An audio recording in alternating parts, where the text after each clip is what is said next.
கிருஷ்ணகிரி மத்திய மாவட்ட தமிழக வெற்றி கழகம் சார்பில் கிருஷ்ணகிரி டான்சி வளாகத்தில் மத்திய மாவட்ட தாவேக கட்சி அலுவலக சிறப்பு விழா நடைபெற்றது.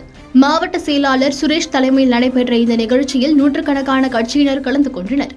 இந்த திறப்பு விழா சம்பந்தமாக கிருஷ்ணகிரி சட்டமன்ற தொகுதியில் உறுப்பினரும் தமிழக வெற்றி கழகத்தின் மத்திய மாவட்ட இணை செயலாளருமான முகுந்தனுக்கு முறையாக அழைப்புதல் கொடுக்காமல் பெயரளவிற்கு வாட்ஸ்அப்பில் மெசேஜ் அனுப்பியதாக சொல்லப்படுகிறது. மேலும் அங்கு வரவேற்புக்காக வைக்கப்பட்ட பேனர்களில் கிருஷ்ணகிரி எம்எல்ஏ முகுந்தனின் படமும் முற்றிலுமாக புறக்கணிக்கப்பட்டிருந்தது. எனினும் கிருஷ்ணகிரி சட்டமன்ற உறுப்பினர் முகுந்தன் கட்சி அலுவலக திறப்பு விழாவிற்கு நேரில் சென்று பூஜை செய்து மாவட்ட செயலாளருடன் இணைந்து புகைப்படம் எடுத்துக்கொண்டு சென்றார். கடந்த 2 தினங்களுக்கு முன்பு காவேரிப்பட்டினம் பகுதியில் நடைபெற்ற டிவிகே விழாவில் மத்திய மாவட்ட செயலாளர் சுரேஷ் தலைமையில் ஒரு அணியும், அதேபோல் எம்எல்ஏ முகுந்தன் தலைமையில் ஒரு அணியும் தனித்தனியாக நிகழ்ச்சிகளை அரங்கேற்றி வருவது தமிழக வெற்றி கழக நிர்வாகிகள் இடையே பிரிவினையை ஏற்படுத்தியுள்ளது.